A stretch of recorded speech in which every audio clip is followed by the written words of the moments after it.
completely. It's awesome. It's very rare that we were going to put all these people in the room and then not look at them at all. So you want to cheat over? Yeah, you want to cheat a little bit? Cheat over. Sure. Every once in a while we'll glance. When we make each other laugh, we'll glance over. You know what? We're like co-pilots, just sitting here, flying directly into the audience. You know, this is, of course, Montreal, and you are running around all over town. In demand last year, you were Comedian of the Year. Yeah, that's because like 9 people couldn't make it here to accept the award. That's what they do. They have their list, and they just go, hey, can you make it? Right. Can you come here? Nah, I can't. I'm doing a movie. All right. Who's next? And then they whittled it all the way down to me. I had that happen to me one time at a festival. They go, hey, can you accept this Comedian of the Year thing? I go, oh, no, I can't do it. And they go, what about next year? Can you do it next year? It's like, what if I suck next year? What if I don't do anything? What if I get caught for, like, stealing everything I ever did? This is like, no. I think you'll be good. We're forecasting over the next 12 months. You're still going to be good. So they probably have the next 4 years of comics picked out. They get locked in. It's like the Illuminati with like the next 9 presidents. They know who it's going to be. They know who it's going to be totally. Every single time. Well, you're doing so many different things, but one of the things that you're doing is an animated series. Yeah, right? It's coming out in December, called F is for Family. And we're doing that. I'm doing that with the Wild West, which is Vince Vaughn's company, and it's going to be on Netflix. Now, that's the craziest thing for me, because this is something that you wanted for a long time, or did it just kind of come up? It was something that came up as I was getting older, because I was doing jokes, joking about my childhood, my whole career, and everyone would always laugh and thought it was funny. And then somewhere in like the mid-2000s, I started hearing like, "Aw," in the crowd. Some of those, and then a little more groans. And what was happening was my generation, had gotten older, and then this next generation, that generation of kids that, play dates, and you wear a helmet when you ride a bicycle, helicopter parents, and, all of that type of thing. So then, I don't know, it was just like a different, so people started to groan. It was frustrating to me, and I don't know, I just kind of stopped talking about it. One day I was out walking my dog, and I was thinking, how can I do these things? And I was like, well, what if I animate them? And the idea was basically I was going to just put the money up myself and make little 5-minute shorts of just, because there was always like these simple activity like, hey, let's go to the aquarium or whatever. And that, whole family, it looks like the Brady Bunch, and then there'd be all this dysfunction and people flipping out and dropping the F-bomb. But in the end, you saw the dolphins and you had a good day and you came home. So that's I was just going to make those. And then, I don't know, I ended up, how the hell did I get there? I was working with Steve Burr, and Vince was in the crowd. We took a meeting, and I was like, I don't want to do the development thing. I don't want to do that because all my ideas that always come, they always say that, like, that's misogynistic. That's too mean to these people. You're encouraging kids to do drugs, everything that I want to do. But if I did the whole, the guy's a big dummy and the woman's smarter, then they were like, yeah, that's funny. Yeah, we like that. It's like, really? That's not like reverse kind of sexism if the guy's like a moron. Remember that commercial where the woman's on the computer and the guy's in the back? There's a beehive, and he's literally shoving a broom handle up it, and she's looking like, oh, he's a moron. Like, I love how that's okay, right? But the other stuff. So I was just like, I don't want to do any development deal because all it does is just make you exclusive to that thing, and then shit that's going you can't work on. So I was just like, to hell with it. I'm not the guy that gets the show. I'm going to be the guy that gets on the show that's already on. And so they were like, all right. And then I was walking out. I was like, I kind of got this idea for a cartoon, and they were looking to do it, and they're like, what is it? And long story, 4 years later, here we are. Turned it into, like, rather than 5-minute vignettes, it's like a half-hour serialized story of this family, loosely based on my childhood. And when we were getting, like, the writers together for the show, all we would do was just ask them to tell childhood stories. And if they came in and was like, well, we went on picnics, and my mother always loved me, it's like, all right, see you later. But if they came in, yeah, my brother used to beat the shit out of me and, throw fireworks at me, you're like, all right, submit something. Let me see what you got. So it's going to be, I was just doing a gig in Ottawa where where they animate it. This place, Big Jump is the name of the company, and I am the most excited of anything that I've ever done in this business to see this thing come to light in December. So you actually walked in to see how hard it is actually to draw and then make the whole thing move. No, I actually just had a gig there. And then the people working go, hey, those guys are down there. We should go see them. And I was like, all right. And I went down there, and there was like this whole crew of like 20-somethings writing it. And I was really excited that they thought it was funny and that their parents, you know, had seen some of the drawings and they were looking forward to it. So... Yeah, it's always sad because like you'll write this stuff and then it's like a half an hour to get an arm to move for, you know what I mean? Just, it's so much work to get that stuff done. But those guys love that. You know, you're probably the last generation that had the opportunity to kind of go off on their own without their parents freaking out, you know? If somebody like and falling asleep back there? Yeah. He's choking. He's choking on himself. But don't you think that's like the last generation to be able to go out without their parents taking them on the trip? Yeah, no, we used to just like, my parents would just open the door and you just walked out. That was it. And they'd be like, come back at night and, like they were like annoyed with you being around, like in the summertime that you weren't at school and they just send you out and then they'd ring a bell. Then you came in and you just went out as bands of kids of all different ages and you'd meet other kids. And if they were bigger, they'd like, you know, beat the shit out of you. Like I remember one time my parents bought me this little cowboy outfit for my birthday and sent me outside, right? I had this hat, this little holster, and these guns that were plastic. And I just walked to the end of the driveway and these bigger kids came by, saw me and just took the guns out and smashed them on the ground and walked away. And I sat there crying in my cowboy outfit and picked up the broken guns and brought them into my mother. And she's like, well, who did that? I was like, big kids. She goes, all right. And I just sat down and she made me a sandwich. And that was it. There was like no calling. Other parents or anything like that. And, you know, it was that type of stuff. And that was like, everybody remembered, you know, like the scariest thing, if one of your friends yelled teenager, everyone just started to run. You know what I mean? It was like hearing shark, you know, where you would just take off. But no one did kind of go back and get the bullies or talk to them. You just kind of waited till you got I don't older. understand, like, is there way more people, like, getting kidnapped now? Like, parents, like, dude, I used to have a paper route. I get up at, like, 5:45 in the morning. I got on a bicycle, dressed as a paper boy. And you know, for some pedophile, that's got to be like the French maid outfit. Yeah. You know what I mean? And I'm just riding down the street, going up the hill with my ass in the air. You know, nothing ever happened.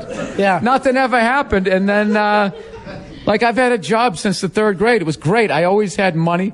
I made like $8 a week or $10 a week, which was a fucking fortune. I had no overhead. And I was into like, I liked like gumming football cards. And that was it. And I always had money. You ever come home from the paper route with like 3 extra papers? It used to happen to me all the time. Just like, who did I fucking forget here? You just end up chucking them in the backyard. But I don't know. Do kids have a paper route? Does anybody? No, what happened was the economy just kept tanking and tanking, and it became an adult job. Right. And then people just, now you have people driving in cars, and they throw them out, you know. Yeah. We used to bring them all the way up to the door and all that type of shit. And sure. Then you have to collect. It doesn't exist. Yeah. No, I don't even see kids outside. I remember like 10 years ago, I was doing a gig in Cleveland, and I'm riding around like killing a day with like the other 3 comics on the show, and we rode by, and there was like 8 kids in the front yard playing what we used to call kill the man with the ball, which basically had a football and everyone would just tackle you, and then you'd fumble it, and then someone else would pick it up. And we just drove by like in shock, just seeing kids playing outside, just being like, man, I haven't seen that in like 15 years. But in defense of kids today, if they had video games the way they had them today, no fucking way. I would be a tub of shit. I'd just be sitting there playing them. But that's the childhood diabetes. Yeah, I'd be a mess. But that's the thing. That's where you learn how to play sports too, in the sandlot. You know what I mean? You learn that way before you ever played Little League. So a few years ago, I was a Little League coach, and kids came in and they didn't know even how to play catch. I'm like, what are you kidding me? And they thought I was there to teach catch. I'm like, we're going to get fucking killed this year. No, it's just, you know, it's a different time. So the show's basically, it's basically, you know. Well, you know the big change, right? You know what took place, I think, that put the fear into people is you were the last generation before cable TV and before cable news. So we were kind of isolated. And I think once the 80s started, if a kid was like missing in Seattle, people in Florida started going, where's our kids at? Let's bring them inside. Like, the TV started to scare the shit out of people. Yeah. You know? Because I think the same amount of kids, you know, stuff happened to them throughout every age. We just I think this is really responsible for both of us to not like research the numbers and just kind of put this out there. Yeah. I mean, judging from where I'm sitting, I mean, I don't think it's gone up at all. I think your kids are perfectly safe. Just let them run around. Yeah. Well, I'm not making a cartoon about it, so if we're pointing fingers here, but it does seem almost crazy for kids that'll be watching this and checking out. It's a completely different life that they live compared to, the way. But I still think they're going to relate to it because I think that there's a bunch of people that, they're just volatile. People still have tempers and flip out. And, there's divorce and there's all, kids are also doing meth. There is ways like where kids are way scarier. Like when I saw crack babies, when I saw that, I was like, that's it. That's the end. There's nothing worse than that. And then this next generation, they surprised me when, the whole meth thing came about and you started seeing those before and after pictures on the billboards where they got like the wooden teeth. They were like, they were like a prom queen and then they become like a zombie. So I think there is enough of that they'll relate to it. I hope so anyways. When you were a kid, did you want to get older or did you want to stay a kid? Was there a feeling of this is the best thing or were you always looking forward at the next gimmick? No, I didn't even think that far. I used to just think just to be a teen, like whatever, when I was 12, I'd want to be 15 or 16. When I was 15 or 16, I just wanted to be 21 and go to a bar. I just remember thinking, don't call on me in class. Yeah. And just don't beat the shit out of me. Yeah. Those were the overwhelming ones.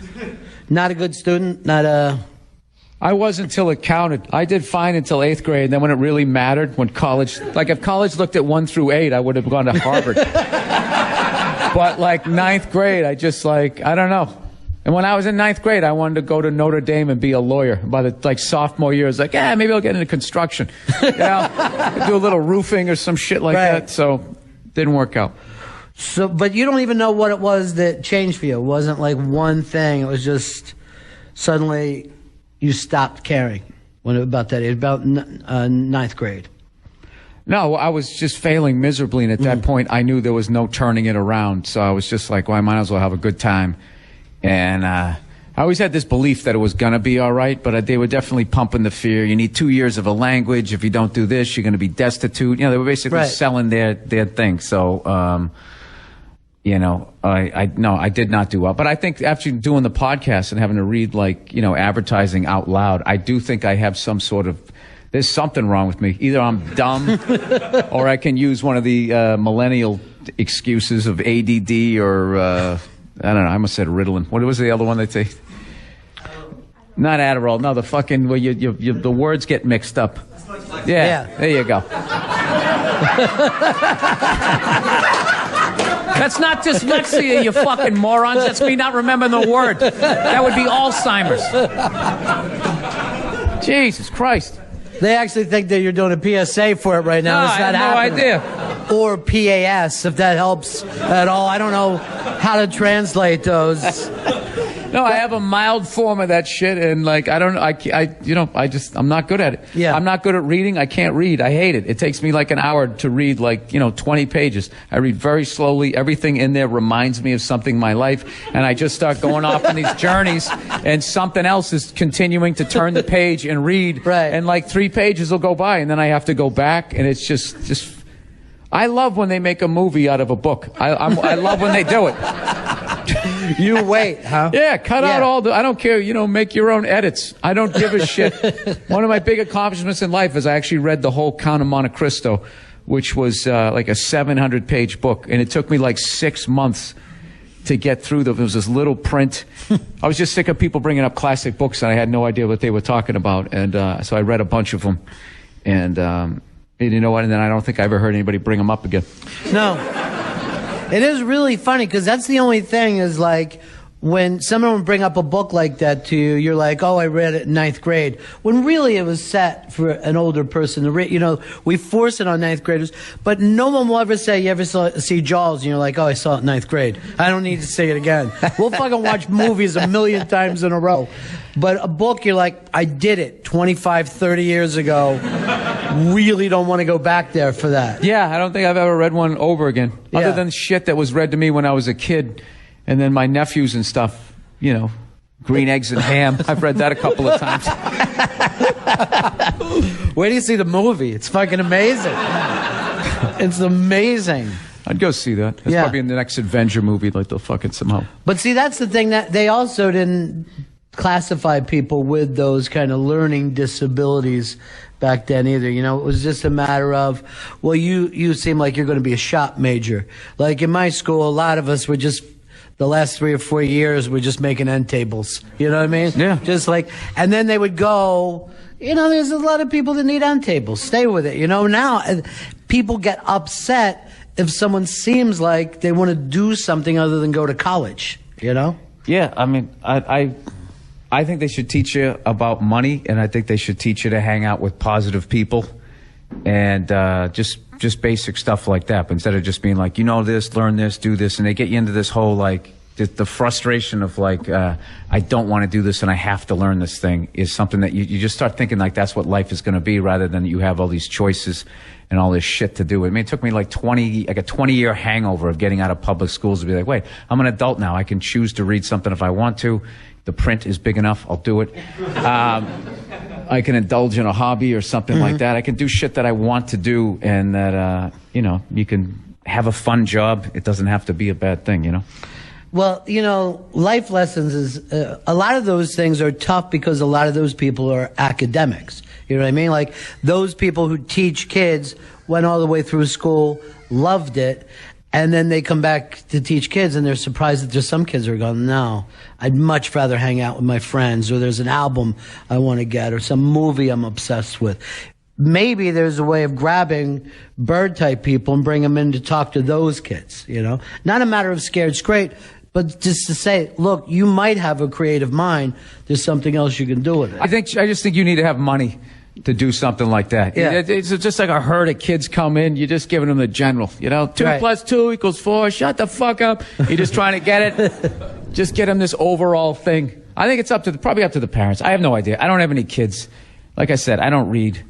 You know, I'm not trying to, I don't know how we got onto this. Like I'm trying to change the educational system. Can't even say the word. Well, I believed in you for a second. I went with you. I followed you there. No, I just live my life like a big kid. That's how I do. I just indulge in hobbies. I play drums. I just got a pilot's license. I learned how to fly a helicopter. Having a great time with that shit. And, you know, I don't know, want to learn how to speak a language. You know? This language? Huh? I don't know, maybe a little half-assed French here or there or something. I'd rather do that. So what made you want to get into the helicopter thing? Just the claustrophobia of living in L.A. and how there was no way out of it, and just looking at us running out of water, and how they're not talking about that in the election. They just don't talk about that shit. They don't talk about how they're fucking with their food supply. It's because they all make like $400,000 a year, you know, $200,000 a year. The politicians, they need all the money of these guys. So then they, you know, they talk about these other people on the other side of the planet, and everybody gets offended at fucking comedians.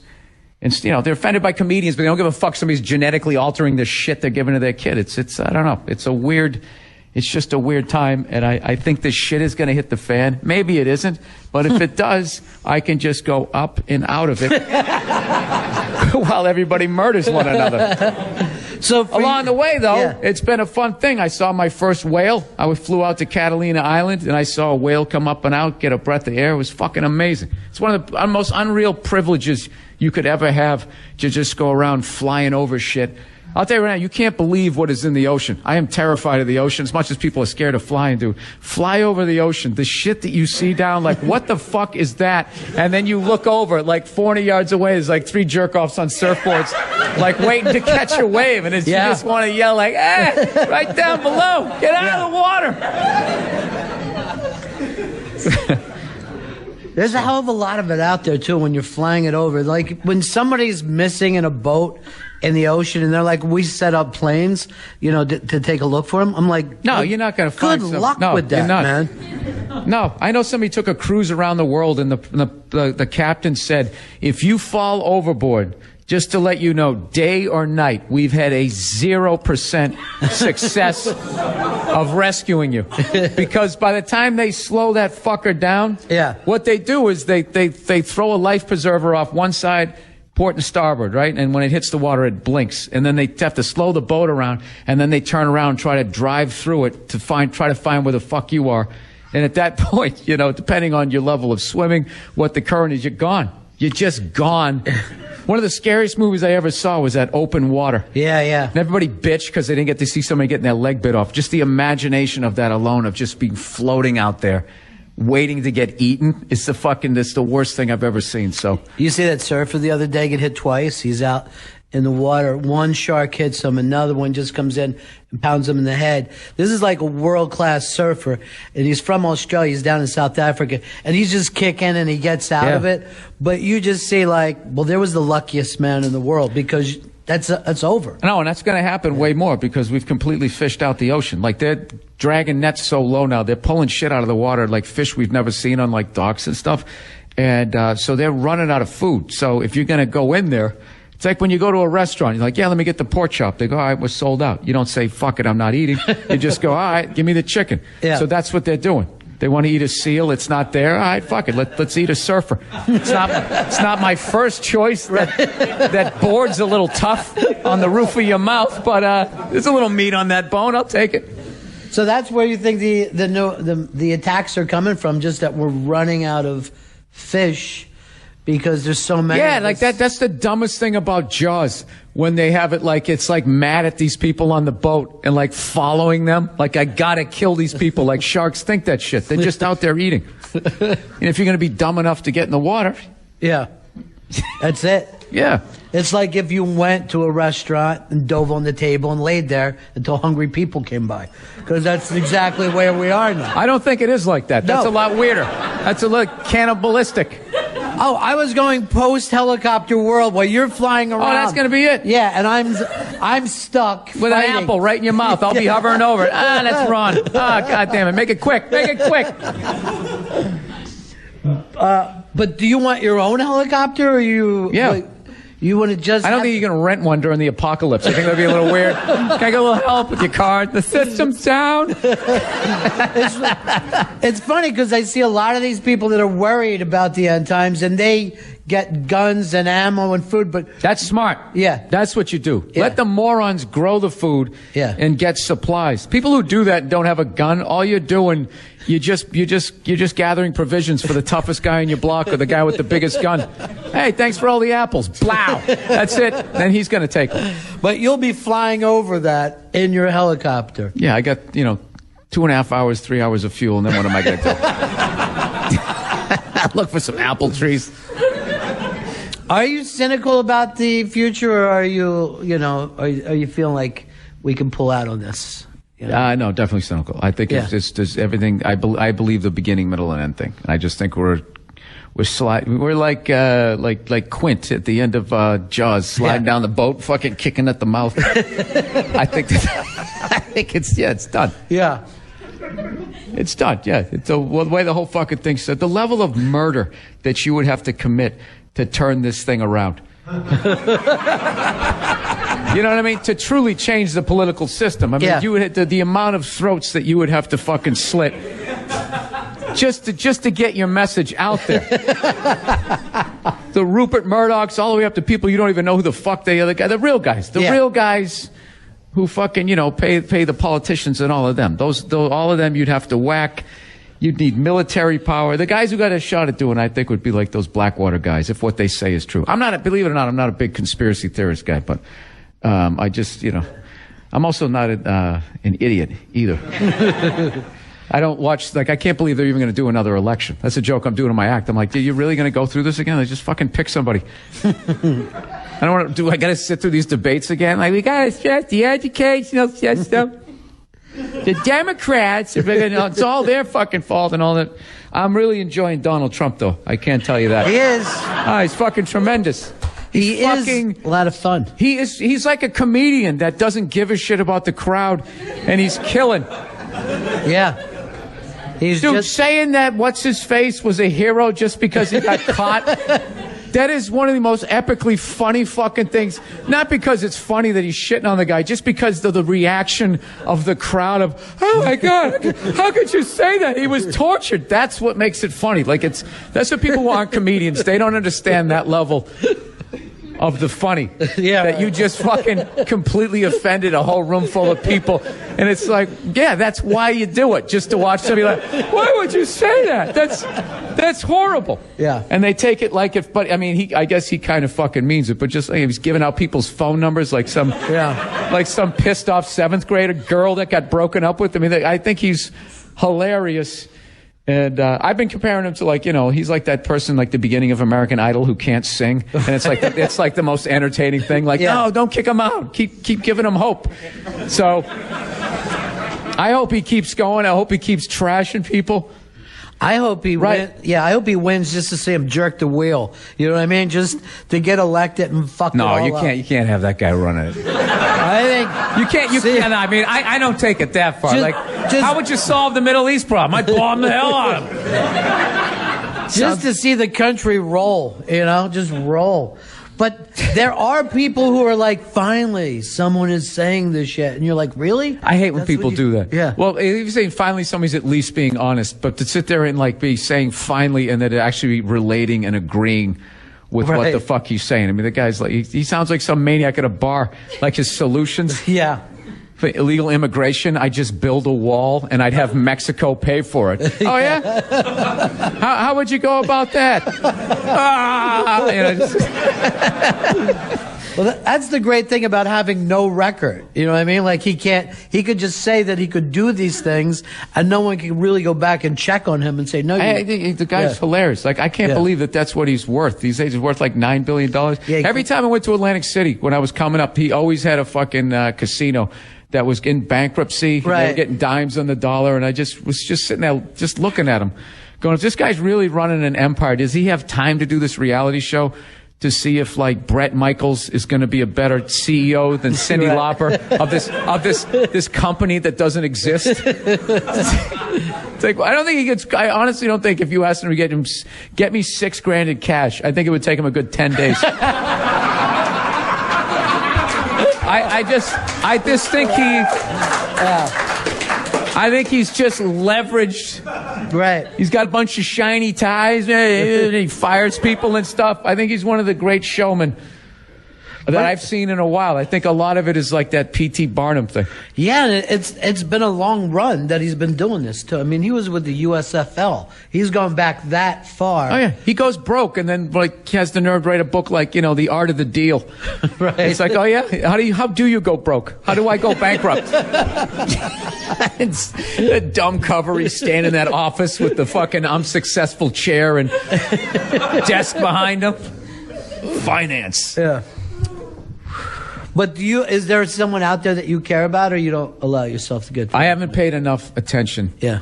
I actually have tapped out of everything about 6 weeks ago. I just stopped watching. There was this weird thing where, like, Hillary announced that she was running, right, and did that awful joke, you know, I may not be the youngest candidate, but I'm the youngest woman candidate. And everybody's like, clap. They said California was going to run out of water. And Bruce became Caitlyn. That all happened like within a 6-week period. I was just like, I'm not watching this shit anymore. You can't. I don't want to see how all this stuff plays out. You know, the Caitlyn thing, I think, is amazing because blew my fucking mind. Yeah. And you're not allowed to say that, or you're automatically homophobic. It's like, wait a minute. I knew this guy as a dude for 40 years. Sorry. Can I fucking be like, what? Can I? I'm not allowed to do that? Yeah. The joke I do in my act is like, dude, you shave your beard off. People are like, wow, they do a double cake. What the fuck? You know? You walk out the door, dude, and come back a woman. You know? You got to expect somebody's going to be like, I'm just supposed to continue, just pick up the conversation? Yeah.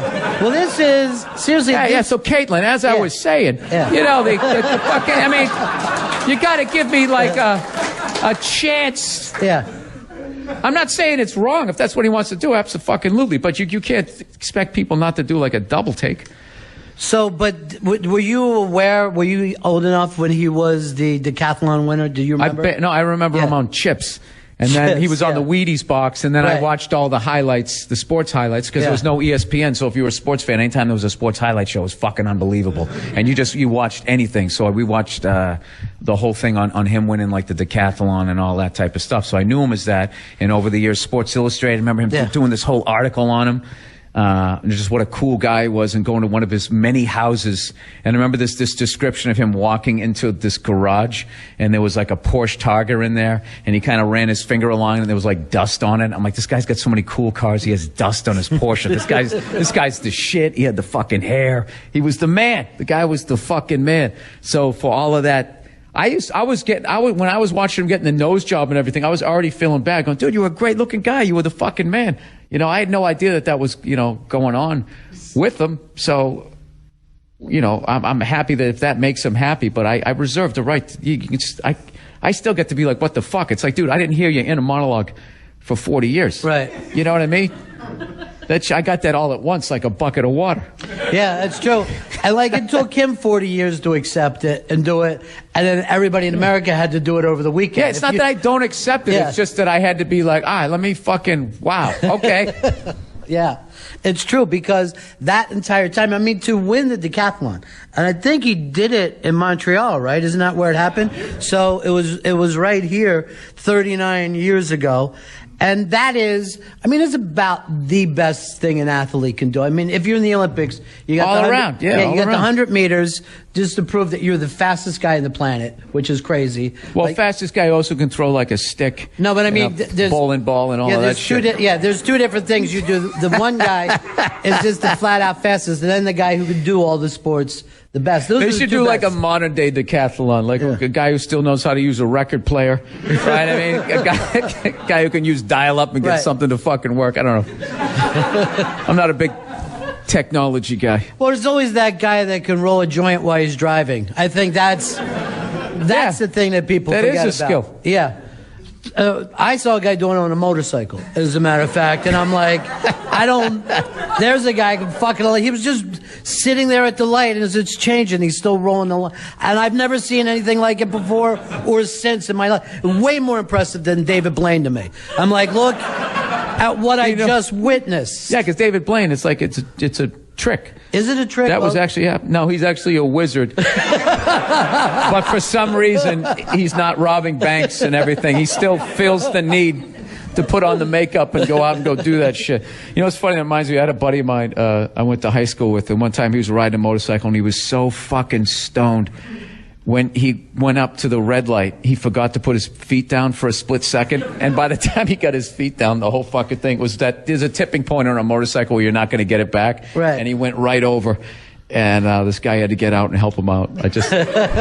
He was famous for that. One time we skipped school, and we were getting fucked up, and he wanted to get a haircut for some reason. And he went in, we were all fucked up. And he had like a Bruce Jenner haircut, and he went in there. And the guy goes to comb out his hair to start, and he had a joint behind his ear, and it fell out on the fucking floor. Yeah. And the guy picked it up amongst all the hair, and he gave it to him. And he's just looking at me. That dude was a riot. Yeah. He was a fucking riot. I remember he cursed out my teacher. We had this physics teacher, and the guy used to give him shit about being high all the time because he knew he was on drugs. And at one point he asked him a question, and he didn't have, it wasn't physics, it was like biology, project physics. It was some bullshit class I was taking. And he asked him the question, and he said, he goes, read number 7. He goes, I don't have my book. And he goes, where's your book? He goes, I lost it. He goes, oh yeah, you sure you didn't smoke it? And I almost said the crowd, the whole class laughed at him. And as they were laughing, he said underneath all of them, he pointed at him, he goes, you say one more thing about me and drugs, I'm going to fucking kill you. And we were all just like, what the fuck? And the teacher actually kind of respected it, because he was just kind of like, he played it off like, what did he say? Did he just say what I think he said? He didn't send him down to the office. I think for some reason he actually was kind of a man about it. Like, yeah, I kind of did take it too far. You know, you're struggling with an addiction, and I shouldn't throw this out to everybody. It was a real cool kind of moment. It's just like, and we were just sitting there like, he just said fuck, and he's not getting attention. I'll never forget that. I was sitting there. It was his right hand. You say one more thing about me and drugs, I'm going to fucking kill you. And I was just like, that's still better than any Schwarzenegger line I've ever seen in a movie or anything. It was fucking awesome. It really is funny about addiction. Like, the last story is always so sad, but the 30 before that story are just the greatest stories you've ever heard in your life. And yeah, the last one is terrible. We all know it. We sit around meetings going, But what about those other stories? It was really, we had a fucking run, didn't we? We had a real run. When I got busted for drinking and driving when I was like 21, you know, we came into the class and the teacher, you know, he was an alcoholic, recovered, and he told his story. So then he was having us going around telling everybody tell your story, how you ended up here. And everyone was just kind of like, well, you know, I went out and I had a couple of drinks and blah, blah, blah. And they're telling them really dry and everything. Yeah. So I ended up, when it came around to me, I told mine funny. And it like loosened up the room. And by the end of it, everybody was trying to top everybody's stories. Right, and it was just fucking destroying. Yeah. And like that drinking and driving class was one of the most fun classes I ever had. We were all in the same boat, laughing our balls off. And we all, you know, there's some people who were alcoholics. Most of us were just fucking idiots. And there was this one guy, bitch, every fucking week because he blew a .08, which was right on the line, and he got busted. And I remember one of the requirements was you had to go to a Mothers Against Drinking and Driving thing. And I thought I was just going to be me and like 6 mothers who lost their kids because of a moron like me crying and screaming at me. And we showed up, it was the exact opposite. It was like one mother trying to tell her story in front of a bunch of drunks who were bitching about their case to her. That guy, I blew a .08. The other guy was, you know, I drive for a living. You know, I ought to be able to drive during the day. I got a family to support. And this other guy goes, yeah, I think they call that a something clause. He's like, I call it a working man's clause. And then the mother was up there going, yeah, so anyways, Timmy was coming home from band practice and was changing a flat on the side of the road. And it was really like this moment where I was sitting there and I couldn't judge anybody. I was like, this is where you're at, Bill. This is the demographic. These fucking morons are you. Yeah. You have a little more, you know, sense not to complain to this woman here, but it was, you know, there was all of that. And I tell you, when I went to an AA meeting, if you're ever bored, go to one. Like the fucking stories. Like I thought I had stories. These guys, it's always the most fucking unbelievable thing ever. And then they end it. Always like the epilogue is always, and what was crazy was I went right back down to the liquor store and I got another fucking bottle. That is true. But alcoholics. But that's the thing about being a fuck up is that you always have a buddy who's worse. You know what I mean? Like there's always someone that you can look at. You're like, I'm pretty bad, but this asshole that I fucking hang around with. You know what I mean? He's a maniac.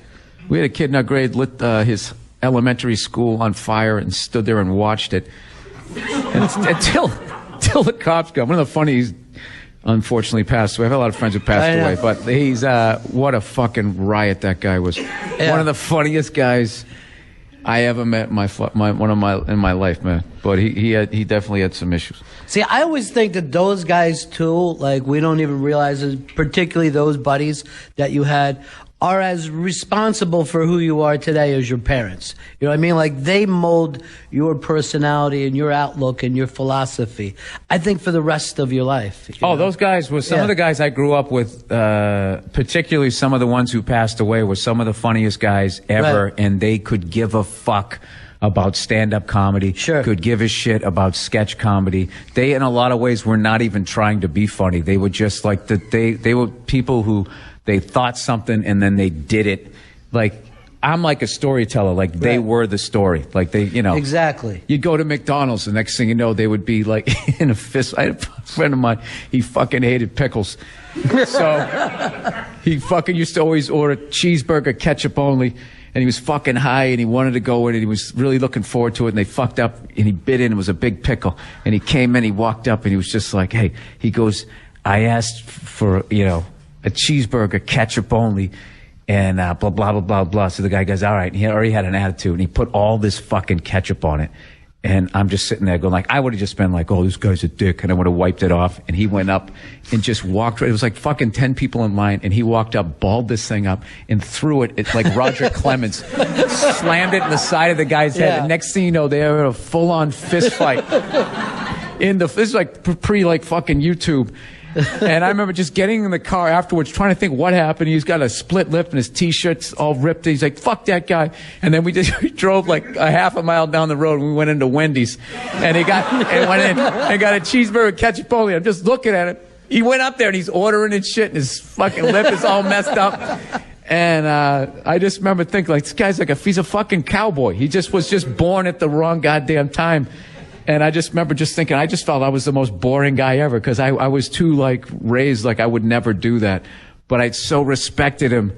Sure. Even though it was wrong, the guy fucking deserved it. And he nailed him right in the side of the head. It was fucking, I remember I used to think for years, I wish I did that. Right. Even if I lost, it was great. Now, did you tell those stories, though? Is that where maybe some of your style came from, of saying this shit to people that you hung out with? Yeah, I used to. Then I would go to school on Monday, and that was my job. And I would tell the stories and make everybody laugh. But if people really paid attention, I was always the background. Like I never like got involved. Like I had fights up right up until like junior high, but then everybody hit their fucking growth spurt, and then that was it. And I became the funny guy as opposed to trying to fight anybody.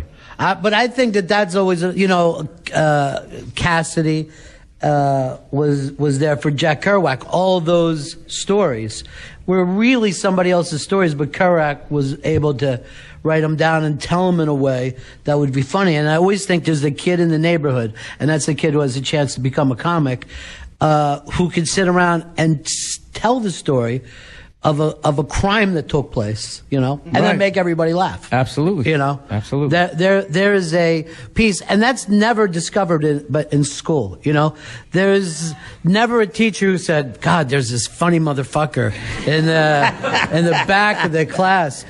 And I said this one time to David Brenner a long time ago because his kid was going through it.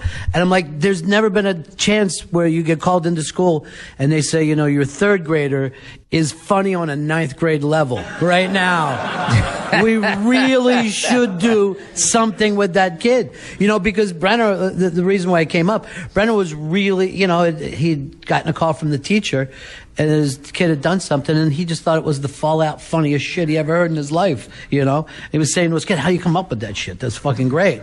But you'd have to be a comic dad. Yeah. Anyone, everyone else's dad would be pissed. No, yeah, my dad didn't like that I screwed around in school. He used to call me the town clown and just say you're not gonna, you need to study, you got to hit the books and all that. But he has a great sense of humor about it now.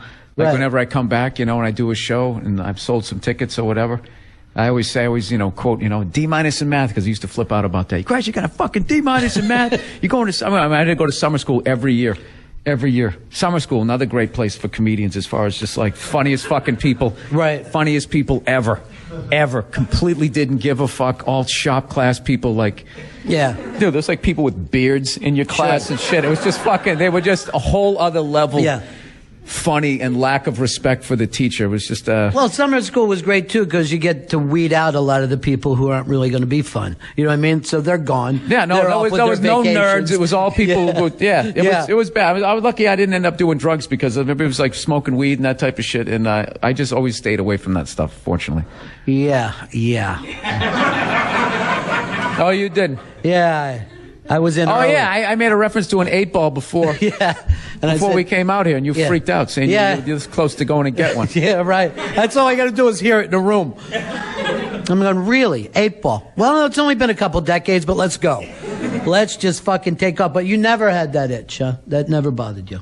No, I didn't want to die. I just saw it. I've never understood people that fucking. You know what? I'm going to be the guy who tries heroin and doesn't get addicted. You know what I mean? Yeah. Like so many people have fucking ruined their lives doing it. You even know the story. I know, the first high. You're always chasing the first fucking high, and you're never that high again. And that itch is there for the rest of your fucking life. It's like, why would I want to introduce that? Yeah, but some people don't eat sushi, too. So what do they know? Why did you take it personal? No, you didn't know. Yeah. See, you didn't know. Yeah. You were part of that generation where they said, the doctors said that Coke was no more addicting than caffeine. Yeah, that's right. Yeah. I saw Len Bias, Celtics fan. I saw him, and the whole story was he did it once, and he was dead. Yeah. And they were just like, all right, fuck that. I'm not going to do that. So, but then because booze was legal, I became an absolute booze hound. And you just think that, it's not a bad thing because it's legal, but I probably have drank way too much in my life. Is that right? Oh, yeah. Murder it. Yeah. I'm not drinking right now. The last 3 months, though, I went on a tear. But it's something that you can put away anytime you want to. Yeah, and I don't get like the shakes and sweats and that type of stuff, but like I just get bored. I have a lot of free time, and I have a refrigerator. I have beer in it, Why the fuck wouldn't I want to go over and have one? And I'll then tell you it this. tastes good. Yeah. What you got to do is once you get the buzz, you just got to sit there and chill and let it go away. That's the way to have the one. You go out and get a water after. It's really hard to do. It's like when you have a cookie, just fucking have one. And you got to, you know who's good at that is, believe it or not, Keith Richards. For as much shit as that guy gets, if you read his book, the way he did drugs, how so many people died was like he kept himself in an even buzz. He goes, you didn't just sit there doing blow all night. He goes, you'd fucking, do a line and then you walked around, you talked to people, have a couple of beers, whatever. You come back 90 minutes later, you do another one. As opposed to you, I can tell that fucking look in your eye right now. Well, Jesus Christ, I just saw the sun coming up. Yeah. But see, I read the Richards book too, and I thought, what a fucking liar! I didn't believe a goddamn thing that he said about maintaining. I really didn't. No, but he admitted it right up through the 70s that he was a problem. But he said once I got off heroin, the damage had already been done. That was already my reputation.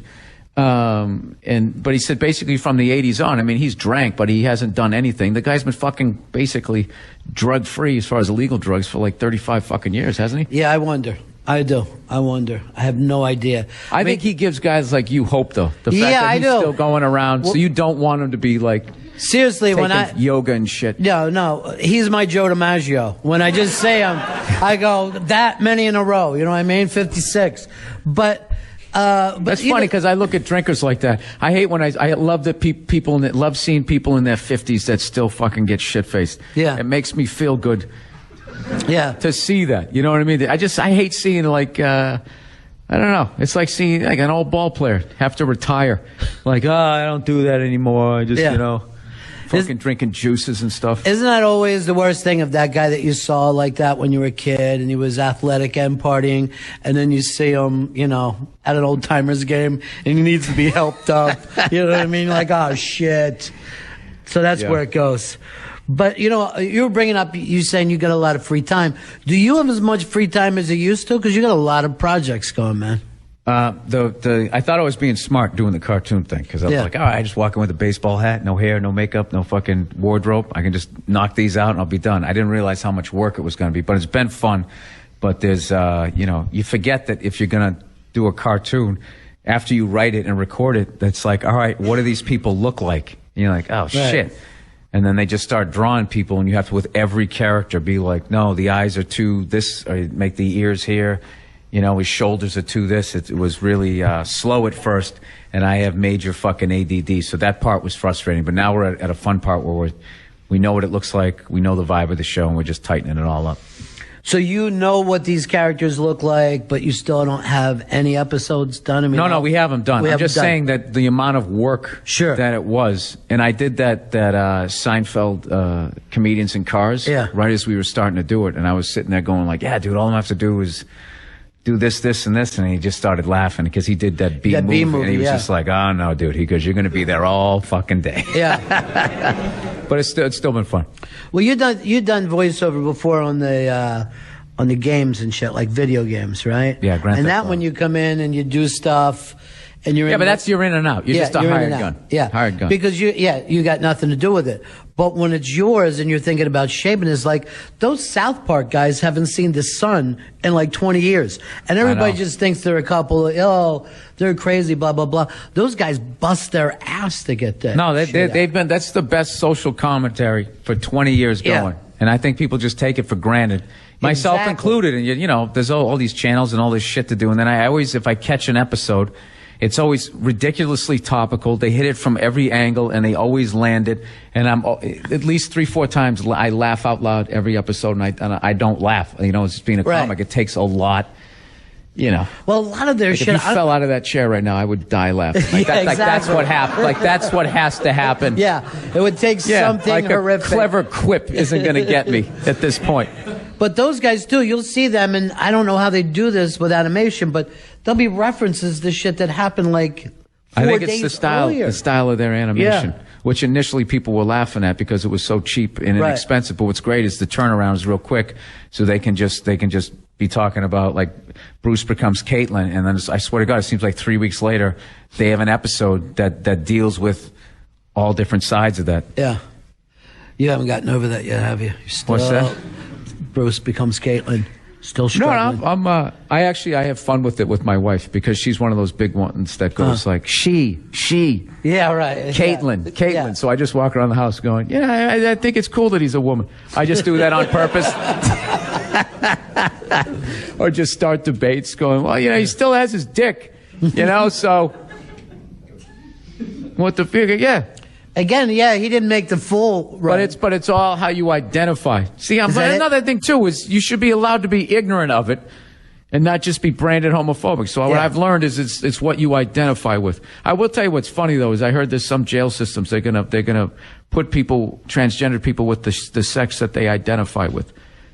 Is that right? Yeah. So they get to move over. But it's funny to me that they're taking the time to do that, but they're not going to help Detroit. You know what I mean? I mean, granted. I mean, these are criminals. I mean, it's not supposed to be comfortable. No? Let's get them a Craftmatic adjustable bed while they're at it. You know what I mean? It's like at the end of the day, this transgendered person did something wrong. Held up a 7-Eleven. They did something, right? Normally beat no? up. Yeah. They just, you are, like, this is so fucking weird. Like, if you're a transgender person, you are a fucking saint. Yeah, you are. Like, you can't even tease, like, the way you guys just pulled back, all the fucked up shit that I've said in the last hour, the way you just pulled back, like, oh my God. I'm not saying these are criminals who happen to be transgendered. They're fucking sitting there acting like they're at the Ramada. Like, is everything okay with your room? You know what? I kind of maybe like a corner one. But they're brave. They're brave for doing that. That's the thing. You're brave for doing something that you wanted to do. You know what I mean? Like, somebody made a choice. No pun intended. Yeah. It does take a lot of fucking balls to go to your family and show up. I said no pun intended. Yeah. To show up and just, like, I just come back like, hey, I'm Becky now. Yeah. And what's going on? I'm Becky Burr. Deal with it. Fucking deal with it. That takes an unbelievable amount of courage. If you do this now, right? I try to outlive all my siblings and my parents. I just start juicing and I'd wait till they're all dead and then I would do it. I'm a coward.